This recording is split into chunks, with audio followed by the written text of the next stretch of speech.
गांव के छोर पर एक विशाल बरगद का पेड़ था। वो पेड़ इतना पुराना था कि उसकी जड़ें दूर दूर तक फैली हुई थीं और उसकी शाखाएं आसमान को छूती हुई प्रतीत होती थी। लोग कहते थे कि उस पेड़ में एक रहस्य छुपा है। एक दिन एक युवा लड़का चिराग अपने दोस्तों के साथ उस बरगद के पेड़ के पास गया। उन्होंने सुना था कि रात में उस पेड़ के नीचे अजीब आवाजें आती हैं और छायाएं दिखाई देती हैं। चिराग, जो साहसी था, ने कहा, चलो रात में यहाँ आते हैं और देखते हैं क्या होता है। रात हुई और चिराग और उसके दोस्त टॉर्च लेकर उस बरगद के पेड़ के नीचे पहुँचे। चारों ओर गहरा सन्नाटा था, सिवाय हवा की सरसराहट के। वे पेड़ के नीचे बैठे और इंतजार करने लगे। अचानक उन्होंने एक धीमी रोने जैसी आवाज सुनी। आवाज पेड़ के अंदर से आ रही थी।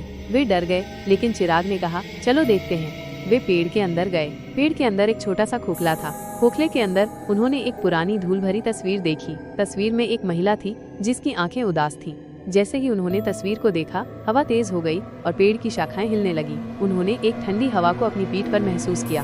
तभी उन्होंने एक छाया को पेड़ के अंदर से बाहर आते देखा। छाया धीरे धीरे करीब आ रही थी और जैसे ही वो करीब आई, उन्होंने देखा कि ये वही महिला थी जो तस्वीर में थी। उसकी आंखें आंसुओं से भरी हुई थी और उसका चेहरा दर्द से भरा हुआ था। उसने धीमी कराहती हुई आवाज में कहा, मुझे छोड़ दो, मुझे शांति दो। चिराग और उसके दोस्त डर गए और भागने लगे। वे गांव की ओर भागे, पीछे मुड़कर नहीं देखा।